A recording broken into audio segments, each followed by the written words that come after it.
രാഘവേട്ട എന്താ ആലോചിച്ചു കൂട്ടുന്നത്?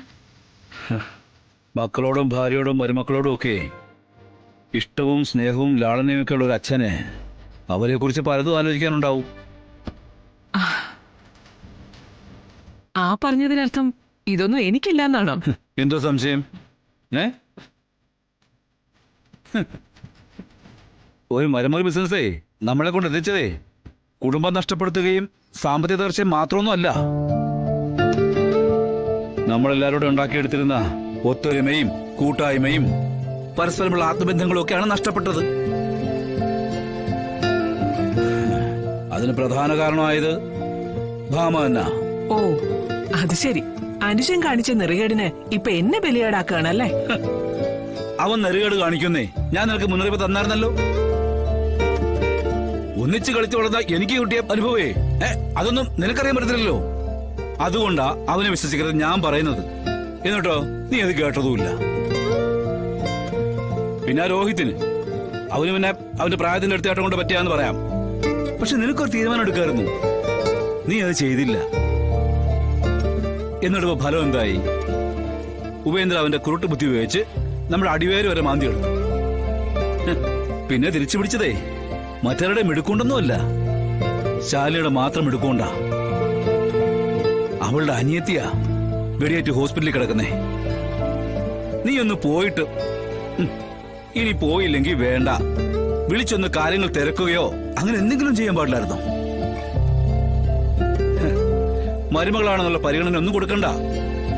നമുക്കറിയാവുന്ന കുറച്ചു കാലം നമ്മളോടൊപ്പം താമസിക്കുന്ന കാര്യം ഓർത്തുകൊണ്ടെങ്കിലും എന്തെങ്കിലും 2 വാക്ക് നിനക്ക് പറയാറുന്നല്ലോ. അതിന് ശ്യാമയെ കാണാൻ നിങ്ങൾ പോയതല്ലേ? കുഴപ്പമൊന്നുമില്ലെന്ന് നിങ്ങൾ വന്ന് പറയുകയും ചെയ്തില്ലേ? പിന്നെ ആളുകളെ കാണിക്കാൻ വേണ്ടിയുള്ള ഒരു പോക്ക്, അത് മനഃപൂർവ്വം വേണ്ടാന്ന് വെച്ചിട്ട് തന്നെയാ. രാഘവ് സാറേ,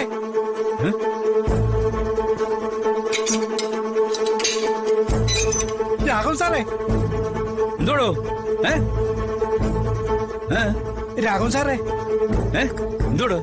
പിന്നെ വീട്ടിൽ പോണെന്ന് പറഞ്ഞ് താൻ നേരത്തെ പോയില്ലേ? എന്നിട്ട് പോയില്ലേ?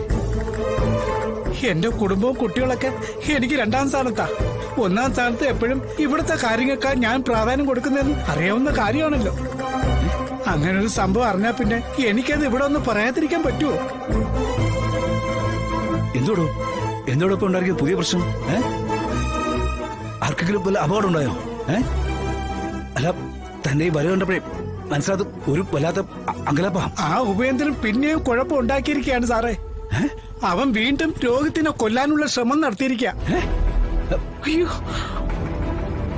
വെടിയേറ്റുന്നു, സീരിയസ് ആയിട്ട് കിടക്കുകയാണെന്നൊക്കെ പറയുന്ന കേട്ടു. അയ്യോ, ഈ ഭ്രാന്ത് പിടിച്ച് നടക്കുന്ന ഉപേന്ദ്രനെ പിടിച്ചു കെട്ടാൻ ഇവിടെ പോലീസ് പട്ടാളൊന്നും ഇല്ലേ? സ്വാധീനവും കാശുള്ളവർക്ക് ഈ നാട്ടിൽ എന്താ സത്യമേ ചെയ്യാൻ പറ്റാത്തത്? ആരെ വേണമെങ്കിലും കൊല്ലാം. ശിക്ഷ അനുഭവിക്കുന്നതും ജയിലിൽ പോകുന്നതും ഒക്കെ കൂലിക്കാരാവുമ്പോ എന്താ ഇവിടെ പ്രവർത്തിക്കാൻ പറ്റാത്തത്? ഉപേന്ദ്രന്റെ പകരി കൂടത്തേ ഉള്ളു.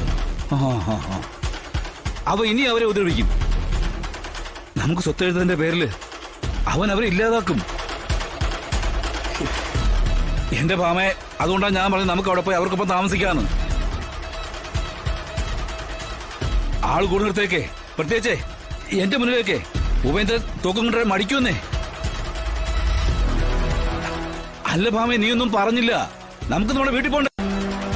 അതൊക്കെ നമുക്ക് വഴി ആലോചിക്കാം. ഇപ്പൊ നമ്മൾ ആലോചിക്കേണ്ടത് ആ ഉപേന്ദ്രൻ ഒരു മൂക്കയറിടുന്ന കാര്യമാ. ഇല്ലെങ്കിൽ അവൻ നമ്മുടെ കുടുംബം ഇല്ലാതാക്കും.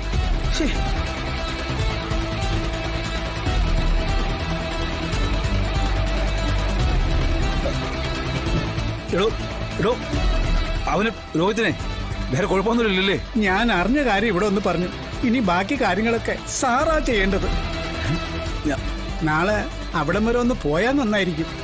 അവർക്കും അതൊരു ആശ്വാസമാവും സാറേ.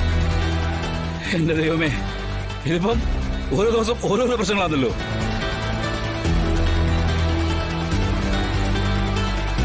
ദൈവമേ,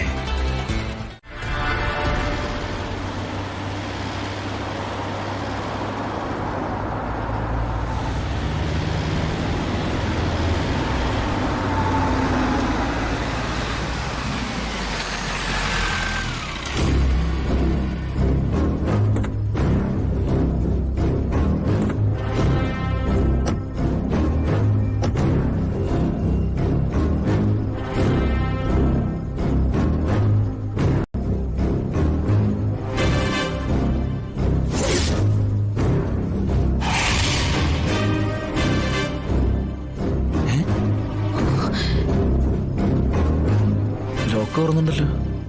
വിഷ്ണുട്ടാ, അകത്താരെങ്കിലും ഉണ്ടോ? ഏയ്,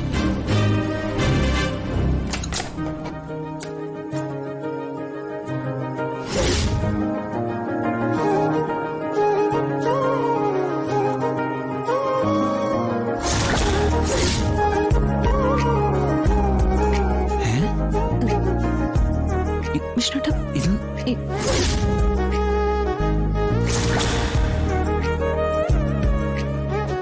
ഇതാര് ചെയ്തതാ?